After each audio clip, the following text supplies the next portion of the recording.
Is it reliable? Are spare parts available? How much are the servicing costs? These are the things that you should not bother with when you are looking for a Maserati. If these are your main questions, the Germans have better answers. This video is by no means a buying guide, but it's meant to provide you with some impressions, to tell you about how it makes you feel sitting behind the wheel.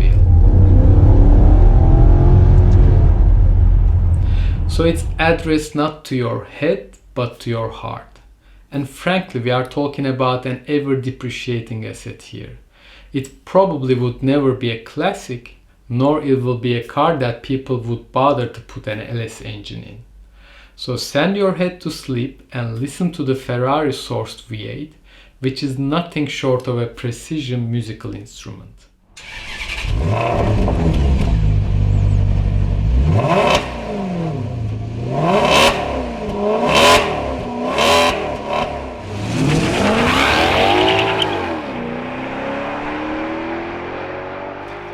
So the first reason to buy this car is sound, and it probably is the best sounding saloon car in the world. I mean, just the name of the car sounds good. Quattroporte, which just means four-door in Italian, but it sounds like royalty. It's universally acknowledged that the Italians know how to make a design work. Think about the 80s, 90s, the dark ages for Maserati. Yet even those shoebox Ghiblis to 24s looked wonderful. And not just on the outside. Maserati is a brand that can even make a gold clock sticking out of the dash look cool. And check out the S-Class interpretation of it. What a miserable failure.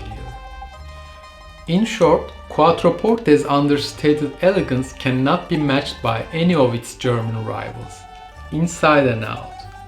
Hence the second reason to buy, style.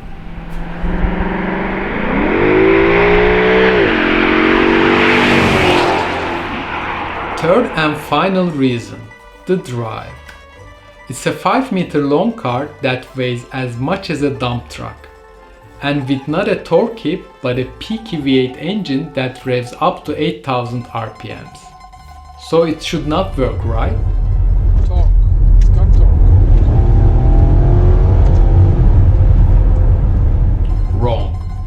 Even from low RPMs it pulls okay, and that magnificent soundtrack of the engine makes it feel faster. And beyond 5000 you can swear that you are driving a mid-engined exotic. The 6-speed torque converter ZF does the job well. Just make sure you steer clear of the previous single-clutch automated manuals. The adjustable dampers do wonders as well. They really do provide a very plush ride, and they firm up substantially when you need to push. And what if they failed? Well, they would probably cost you an arm and a leg. So what is the verdict? I'll make it brief. For the price of a Mercedes with a Renault engine, you can buy a Maserati with a Ferrari engine. I guess this is a great deal in anyone's book.